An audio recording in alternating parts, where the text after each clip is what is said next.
Assalamualaikum warahmatullahi wabarakatuh. Selamat pagi, siang, dan malam kepada teman-teman dimanapun Anda berada. Semoga selalu dalam keadaan sehat dan bahagia. Selamat berjumpa dengan kami yaitu Tiara Diantik Semawadani dan rekan saya yaitu Dwi Astrini. Pada kesempatan kali ini, kami akan membahas sebuah tema mengenai potensi bencana alam di Indonesia. Dan selain itu, kami juga akan sedikit membahas mengenai mitigasi bencana alam. Adapun capaian pembelajaran pada pertemuan kali ini yaitu setelah mengikuti kegiatan belajar dalam modul ini, siswa yang menonton ini diharapkan mampu, yaitu yang pertama, mampu menjelaskan konsep dasar secara geologis secara singkat dan menjabarkan definisi dari bencana alam. Yang kedua, menjelaskan beberapa contoh potensi alam yang sering terjadi di Indonesia. Dan yang terakhir yaitu menjelaskan definisi dari mitigasi bencana dan mampu menjabarkan pentingnya upaya mitigasi. Untuk memulai video kali ini, kita akan memulai dengan kondisi geologis dari Indonesia. Apakah yang dimaksud dengan letak geologis? Letak geologis adalah sebuah posisi suatu wilayah yang dilihat berdasarkan struktur geologi ataupun susunan batu di sekitarnya. Secara geologis, Indonesia memiliki 127 gunung berapi aktif. Banyaknya gunung berapi yang dimiliki oleh Indonesia membuat negara kita ini memiliki potensi bencana alam yang cukup besar. Lantas, apa itu bencana alam? Bencana alam adalah suatu peristiwa alam yang tidak dapat dikendalikan, sehingga dapat menyebabkan kerusakan pada lingkungan, harta maupun bagi kehidupan manusia. Bencana alam dapat terjadi karena berbagai faktor, seperti geologi, cuaca, ataupun aktivitas atmosferik. Selanjutnya, apa saja potensi bencana alam yang sering terjadi di Indonesia? Indonesia memiliki beberapa bencana alam yang pernah terjadi ataupun yang sering terjadi, yaitu gempa bumi. Gempa bumi adalah sebuah getaran atau guncangan yang terjadi di permukaan bumi. Hal itu dapat terjadi karena adanya tumbukan antar lempeng, pergerakan aktif patahan, aktivitas gunung berapi. Selanjutnya, ada tsunami. Menurut Yanuarto, tsunami merupakan rangkaian gelombang laut yang mampu menerjang dengan kecepatan yang tinggi, yaitu sekitar 900 km per jam, atau bahkan bisa lebih dari itu.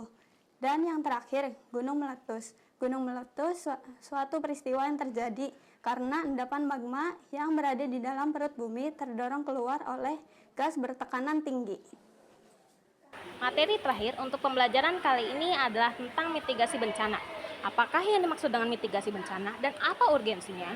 Menurut Mariani, tahun 2002, mitigasi bencana adalah suatu kegiatan yang dilakukan sebelum terjadi bencana dan berfokus pada pengurangan dampak, serta kesiapan dan juga upaya untuk mengurangi dampak bencana jangka panjang. Banyaknya korban jiwa ketika terjadi bencana menunjukkan bahwa kesiapsiagaan masyarakat masih tergolong rendah, sehingga mitigasi bencana dapat menjadi langkah dalam upaya pencegahan banyaknya korban jiwa ketika terjadi bencana. Menurut Nur, tahun 2014, kegiatan mitigasi memiliki tujuan untuk meningkatkan kesiapan masyarakat dan pengurangan resiko bencana untuk jangka waktu yang cukup panjang. Pentingnya penerapan pendidikan mitigasi sejak dini adalah untuk memberikan pendalaman pengetahuan serta kesiapan ketika menghadapi bencana alam yang tidak terduga, lalu sehingga mampu meminimalisir segala dampak yang terjadi. Berdasarkan penjelasan yang telah dijelaskan tadi, diketahui bahwasannya mitigasi bencana merupakan sesuatu kegiatan yang dilakukan untuk mengurangi resiko ketika terjadi bencana. Mitigasi dilakukan ketika sebelum terjadi bencana, ketika terjadi bencana, dan pasca bencana. Berikut adalah upaya mitigasi yang dapat dilakukan. Yang pertama itu melakukan pemetaan terhadap wilayah yang rawan bencana, penyediaan jalur evakuasi, membuat sistem peringatan dini, menyiapkan perlengkapan darurat, dan yang terakhir adalah mengedukasi masyarakat akan pentingnya upaya mitigasi. Berdasarkan penjelasan yang telah dijabarkan, bencana alam adalah suatu peristiwa alam yang mampu merusak dan mengganggu kehidupan manusia. Oleh karena itu, sudah menjadi tugas kita sebagai manusia untuk menjaga bumi, untuk mencegah terjadinya bencana. Terima kasih kepada teman-teman yang telah menyimak materi kali ini hingga akhir. Materi tentang potensi bencana di Indonesia. Sampai berjumpa kembali pada video kami selanjutnya dan kesempatan berikutnya. Wassalamualaikum warahmatullahi wabarakatuh.